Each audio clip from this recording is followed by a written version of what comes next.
अखिलेश जी चुनाव लड़ने के पहले ही हार चुके हैं और झूठे ही बाजा बजा रहे हैं। आपको एक स्टेटमेंट याद होगा कि 2022 के चुनाव में अखिलेश जी ने कहा था कि अब की बार 400 पार।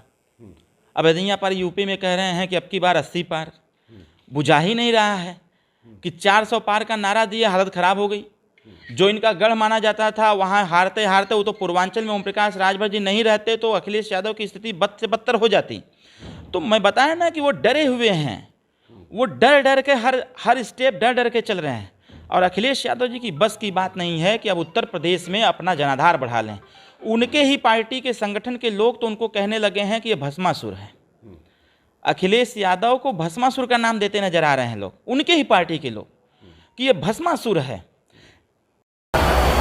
ये वीडियो वायरल हो रहा है बहुत तेज से। इस वीडियो को पहले गौर से देख लीजिए, उसके बाद मैं बताता हूं कि यूपी में आखिर भूचाल क्यों आ गया। यूपी पूर्वांचल की कमान संभाले हुए हैं ओम प्रकाश राजभर जी। अब ओम प्रकाश राजभर एक बड़े बोले नेता हैं, आप लोग भी जानते हैं।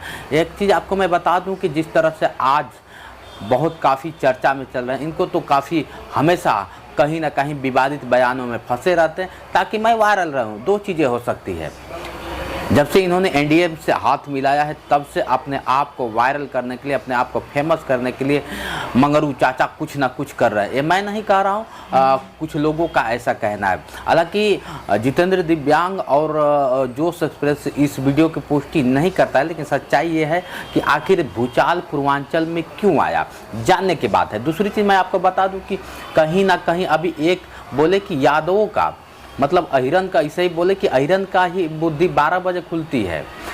यादव लोग खमखमा गए। अब यादव से क्या ये माफ़ी मांगेंगे? यादव लोग क्या इनको माफ़ी मंगवा पाएंगे?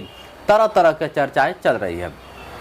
राजनीति है भैया, राजनीति में बहुत कुछ होता है, लेकिन राजनीति के तथ्य के आधार पर अगर देखा जाए तो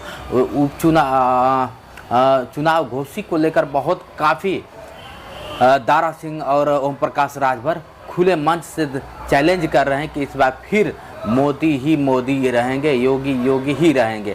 आखिर ऐसा क्यों? यही ओम प्रकाश खुले मंच से कहते हैं कि अगर इनको मैं गुजरात ना भेज दिया तो फिर क्या होता है कि मैं अपने माँ बाप का इकलौता बेटा नहीं, माँ बाप का असली बेटा नहीं।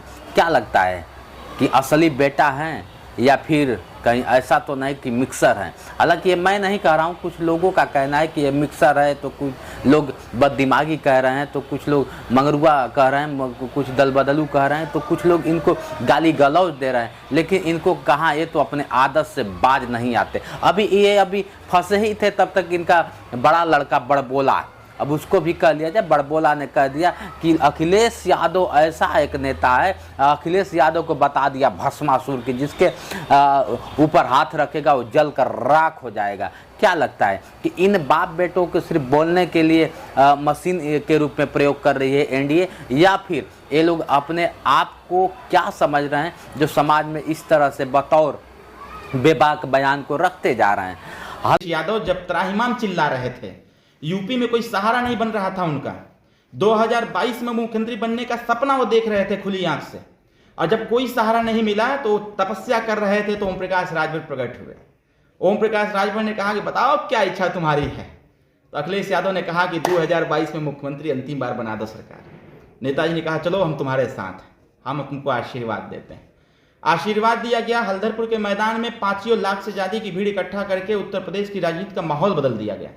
और अखिलेश यादव जी जब चुनाव बीत गया, या चुनाव के ही दरमियान, उन्होंने ओम प्रकाश राजभर के सर पे हाथ रखना चालू किया कि सबसे मजबूत और सबसे ताकतवर नेता है, इसको समाप्त करने की आवश्यकता है।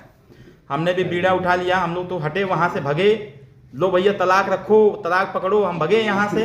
और उसके बाद भारतीय जनता पार्टी रूपी एक व्यक्ति आया और कहा कि घबराओ नहीं, हम तुम्हारा सहारा देंगे और अखिलेश यादव को समाप्त कर रहे हैं। हालांकि देख लीजिए, कहीं ना कहीं यूपी में बताया जा रहा है कि खुद कहते हैं कि यूपी हमसे संभला हुआ। क्या लगता है कि यूपी में और नेता नहीं हैं? हैं बहुत सारे, तमाम अनिल राजभर हो गए, या फिर क्या होता है कि सांसद अफजाल अंसारी हो गए, मुख्तार अंसारी हो गए, बहुत सारे लोग। लेकिन इन सबको एक कहते हैं कि क्या होता है कि इनकी एनडीए सरकार कहती है कि ये सब क्या होता है कि मुख्तार अंसारी को और इनको बताया जाता है कि ये लोग खलनायक हैं। तो ये खुद कहता है कि मैं खलनायकों का सरदार हूँ। अब क्या हकीकत है आप लोग बताइएगा। लेकिन आप लोग एक चर्चा कर रहा हूँ कि जिस तरह से मऊ में बड़बोले इनके बेटे ने कह दिया यादव को भस्मासुर, क्या ऐसा कहना उचित है? क्या इन्होंने कह दिया कि यादव की बुद्धि 12 बजे खुलती है, क्या ऐसा कहना उचित है? आप लोग कमेंट करके बताइएगा। मैं किसी जाति विशेष या धर्म पर टिप्पणी नहीं करता हूं, लेकिन क्या एक लोग कहते हैं कि मैं समाज सेवी हूं, नेता लोग अक्सर कहते हैं कि मैं समाज सेवी हूं, क्या समाज को ये लोग तोड़ने का काम कर रहे हैं कि जोड़ने का काम कर रहे हैं? ऐसा कुछ जिस तरह से इनके वीडियो में आता है, क्या लगता है कि ये कभी समाज को जोड़ पाएंगे?